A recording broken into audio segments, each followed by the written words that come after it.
Alright, welcome back to Nick Lenz's Comic Corner, Classic Lesson Known Classics. This episode number 3272, Doubleshot 3166. Yeah, this one is discussing basically Transformers and Teenage Mutant Ninja Turtles. Yep, both very popular series that started back in the 80s. And still going strong this very day. The first one, I had no idea this was coming out until I saw it on the Libby app. I'm like, really? I'll get that. And we have Transformers Compendium 1. Yep, one of two. There is no one coming out later this year.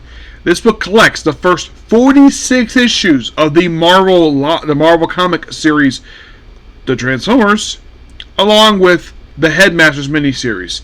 Now, I've already discussed basically from the first 13 issues in the Transformers Classic Book 1. So we're just going to discuss from issues 14 to 46 in the Headmasters miniseries. So, here are the plots basically we have here. We have it where some of the Autobots, with the exception of Optimus Prime, having their bodies destroyed, having their minds transferred to, well, their sparks transferred to tiny toys. Eventually, they are rebuilt, and Circuit Breaker gets out in a lot of these issues. She is a human who was partially converted to a cyborg because it was attacked by the Decepticons. And also we have Megatron under the thumb of a human, which is interesting, given the fact he hates humans. There's also the two infamous issues from this that's collected here. Issue 24, I think it's like 33, I think it was. 24 is the episode where you have Megatron, Optimus Prime compete in a video game. Which even Optimus Prime won because he killed fictional characters. He proceeded to commit suicide by killing himself, and then having his mind transferred to a floppy disk, and then brought back issue 40 after convincing that he should leave the video game realm. He's so back normal. Now, 33 is another infamous issue for this era. The Car Wash of Doom. Also, prior to this, we had a debut of Laserbeak. Oh, Laserbeak is actually, I think it's like Laserbeak. He is basically in charge of the fuel supply on Cybertron in this series, and he pops up occasionally. In this issue, basically, he convinces the Tony Stark stand-in to make a car wash to brainwash people, and Spike gets involved in this thing, along with his girlfriend, who is not Carly, it's a different girl.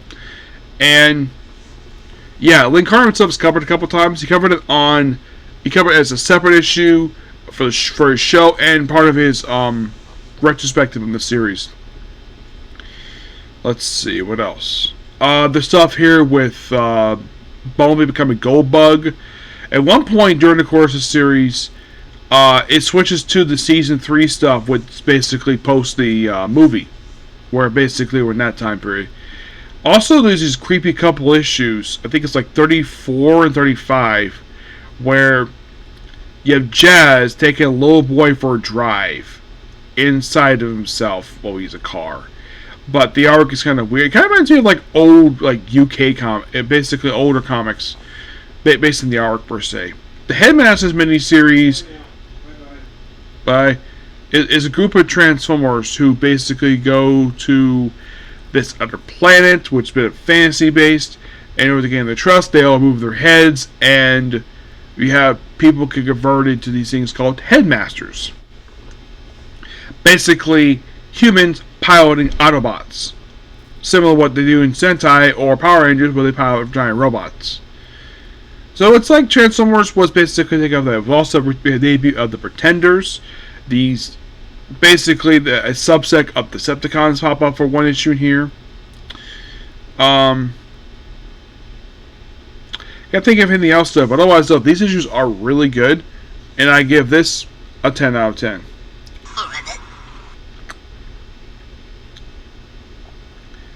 Next up we have is Teenage Mutant Ninja Turtles Adventures Volume 10. This is the last of Teenage Mutant Turtles Adventures trades I have left to cover. I will be covering also my next couple comic corners basically stuff relates this in separate videos. So, by the way, I will be discussing next one the controversial issues that were skipped over, plus issues I had no idea existed. This book collects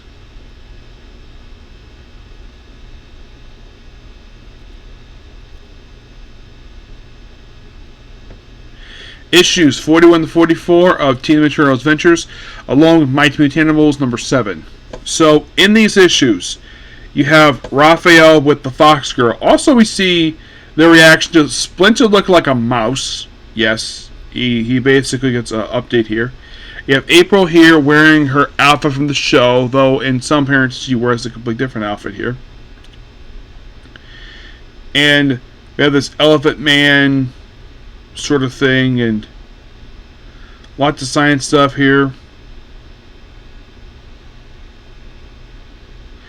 Turtles having a little bit of fun here. And then we cut straight to Mighty Mutant Animals number 7, which I thought initially this was the last issue of the series. Oh no, there were 2 more issues after this. We'll discuss that in the next Comic Corner. Yeah, basically this is just the Mighty Mutant Animals, where they're just playing on the island the whole issue. Yeah, just stuff happens on the island. I like the artwork though. And then we have the Future Shark Trilogy, which basically takes up issues 42 to 44. It is pretty much in the way, kind of a build of Mighty Mutant Animals, where we have the Turtles versus Sharks for a few issues. But really good stuff here. And that's kind of it to discuss this book. Is this future. Also, yeah, these are the issues where they discover for Splinter's drastic change. Yeah, where he looks like a mouse more than a rat. Yeah, but good stuff here. Those of you curious though, wondering about this book, where the heck is Shredder and Krang? Not here. Clearly not here. But next Comic Corner, well, I'll be discussing more about that. Yep. But, yeah, not much I'll say. So, I give that TMNT Adventures book a 8 out of 10. Yep. So, yeah, that is pretty much a particular video. Please be sure to like, comment, subscribe, turn notifications.